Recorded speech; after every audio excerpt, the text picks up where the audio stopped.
From roasting a drunk teacher's IQ... I've got to ask, Jackie, are you retarded? You dream of someone this dumb in the fucking front row? ...to calling out a disruptive drunkard. Have you ever wandered round your town and gone, why can't we have nice things? This cunt. Here are 8 times Jimmy Carr humiliated alcoholics, starting with a heckler whose unruly behavior got him what he deserved. Fuck off. Lights up for a second, let's kick him out. Bye.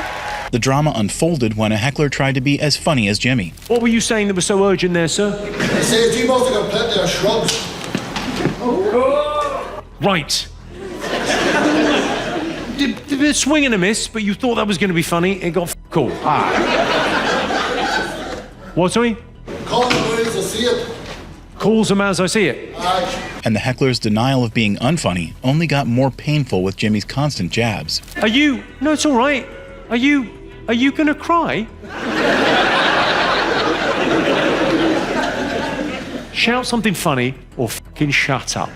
You brought a knife to a fucking gunfight. I imagine in the school, if you went to school, in the playground, you shouting "you're gay" to someone would be fucking hilarious. With the heckler not backing down, Jimmy shut down his wannabe comic career for good. I do this for a fucking living, you gosh. I've been called worse things by better people. And I've never really understood. With a microphone. What, sorry? You're the big man with a microphone. I'm the big man with a microphone. I'm the big man with fucking 20 security, you. The f*** are you gonna do? Nothing. But when the heckler continued his rant, Jimmy sent him back home with the dignity he never had. Go on, what are you saying? Stick around with a comedian, how about that? Not an asshole like you. Fuck off. Lights up for a second, let's kick him out. Bye. Bye. Cheerio. I don't think he liked being told to shut up. And as if burying him wasn't enough, Jimmy delivered a eulogy as well. Has he gone? We've turned the lights back up again.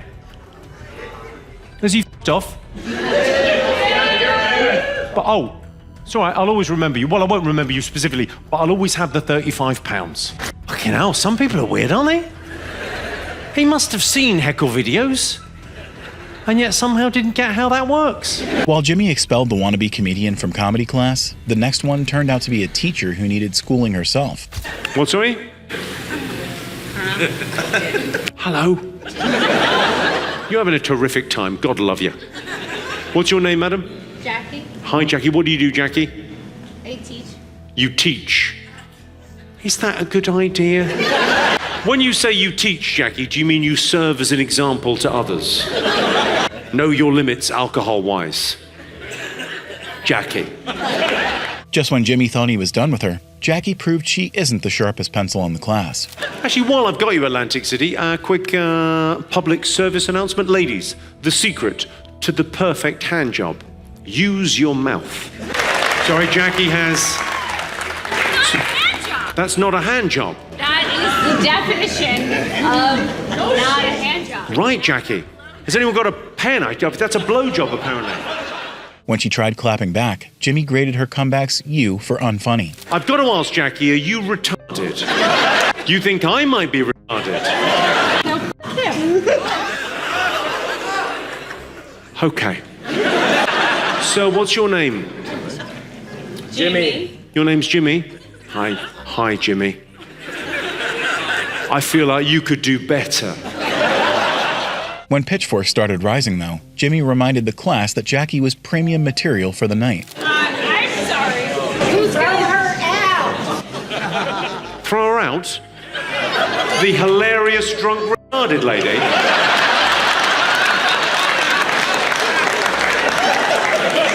Who doesn't seem to understand what jokes are? I don't think we'll be throwing her out. She's an absolute f***ing gift. You dream of someone this dumb in the f***ing front row. And Jimmy proved his point by marking Jackie's last 2 brain cells absent. If you've ever wondered, Atlantic City, our kids don't seem to be doing well academically. I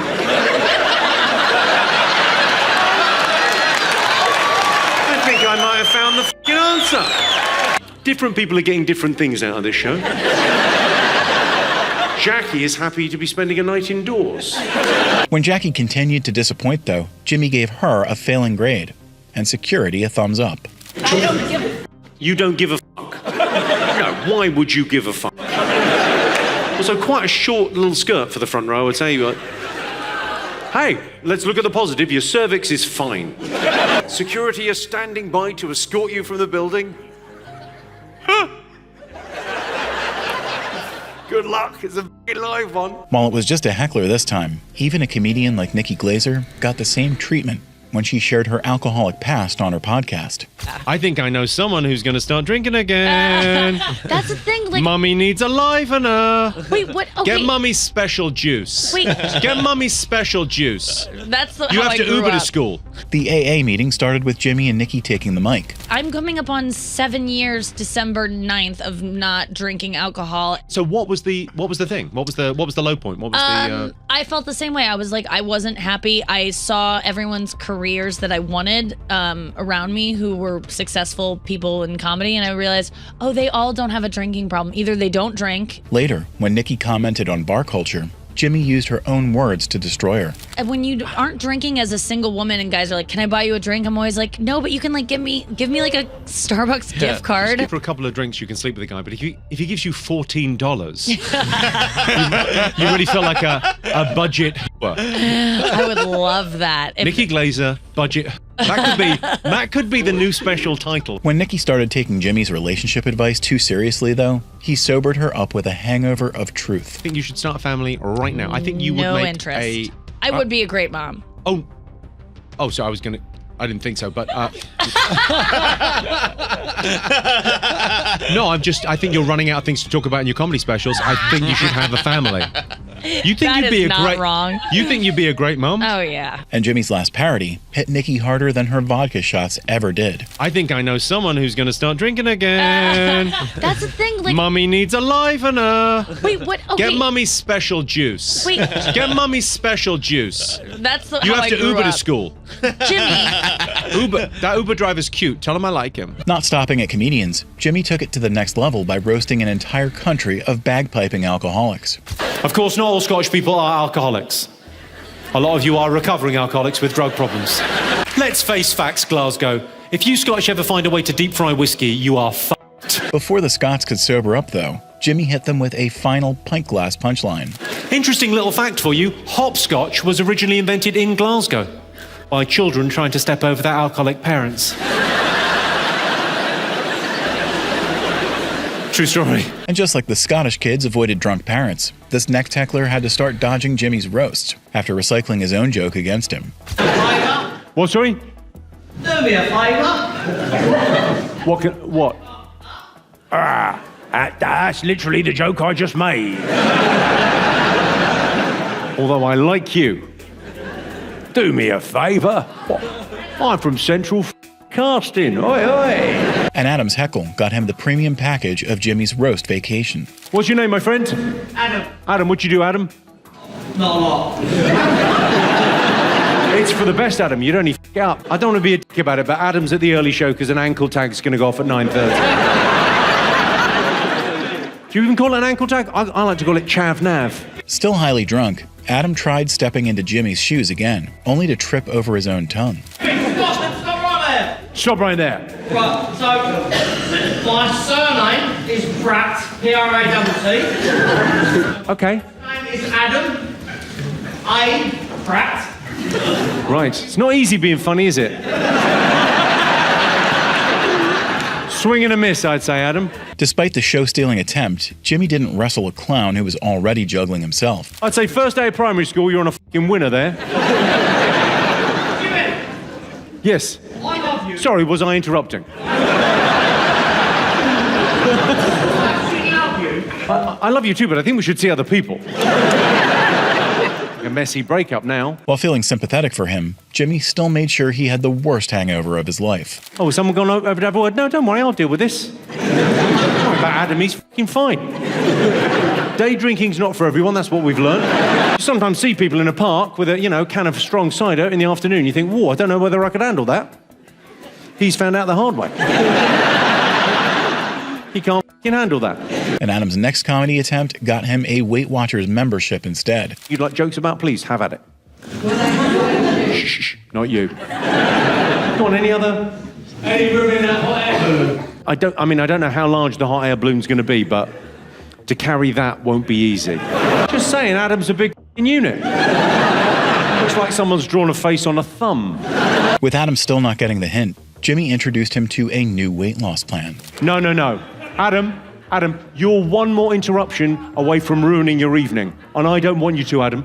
I want you to stay and enjoy the show. But if you chip in again, I'm going to f*** you out of the place, mate. This is why you can't have nice things. If you ever wandered round your town and gone, why can't we have nice things? This can't. And true to his words, Jimmy connected his boots to Adam's triple XL rear on the next disruption. You've got to go, mate. I'm so sorry, but you've kind of chipped in again. We will sort you out for tickets for another time. I'll be back later in the year. We'll sort you out. Good luck. You need fewer drinks. That's all right.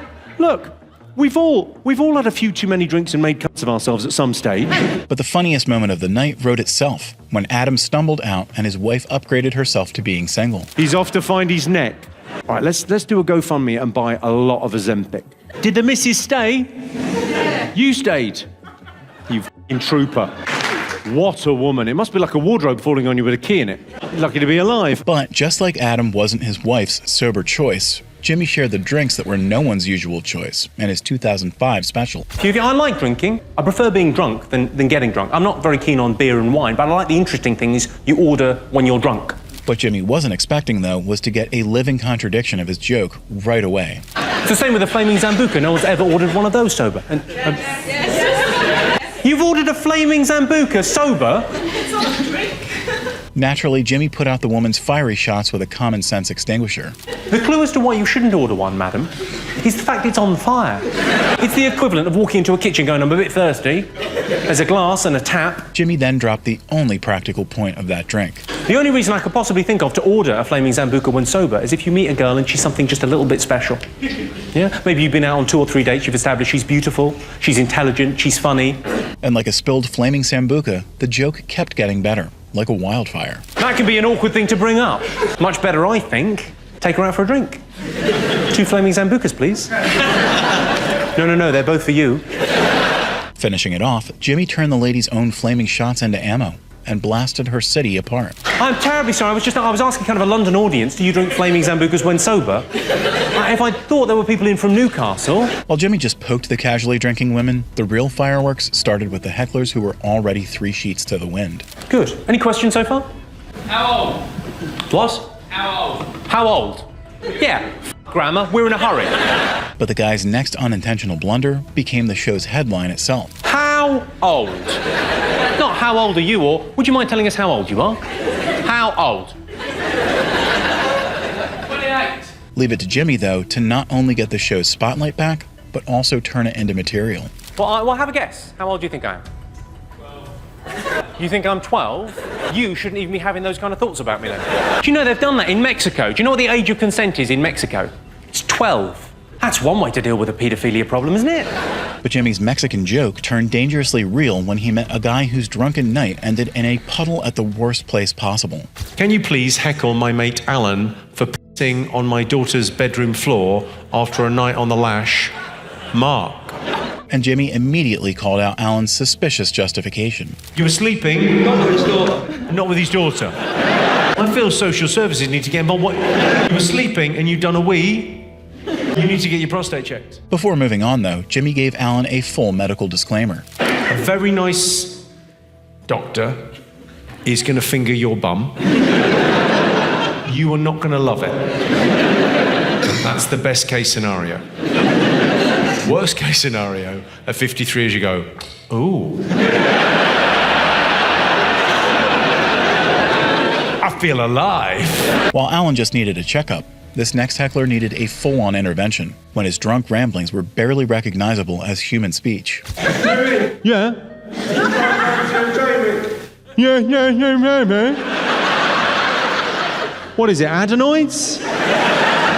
Is that an accent or a speech impediment? What the f*** is up with you? What are you saying, mate? While Jimmy tried to follow, the heckler's speech turned out to be a train with no tracks. I think there's been a delay on the train. I can hear the announcement. In Snoopy's teacher's doing it. Honestly, I don't want to talk to anyone else. I just want to talk to you. Go on, just say it again. And it took the audience's entire brain power to decode one man's tipsy transmission. Have I ever tried? I got that. I haven't tried. Have I ever tried going to Jaywick? Is that what he's saying? So what's your name? My name's Ash, mate. Ash. Okay, Ash. You're very inbred. For the disturbance, Jimmy made sure Ash's bloodline carried the shame of his drunk antics. It's not your fault, is it? It's not your fault that two first cousins fell in love. You sound like you're stuck at the bottom of a well. I can see that you're not, but it's... What do you do, Ash?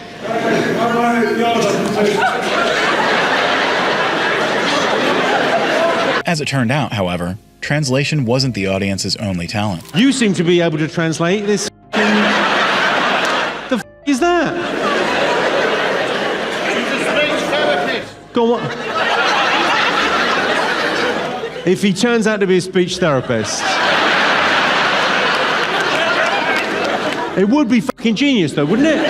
After finishing Ash and his potential career, he warned his next hecklers not to share the same fate. You'd go in there going, I got a stutter, and he'd go, and you'd go, I think I'll be all right. Would anyone else care for a haircut? And if you can speak English and cobble a sentence together, that'll be very much appreciated. Showing that overdrinking comes at a humiliating cost at Jimmy's shows.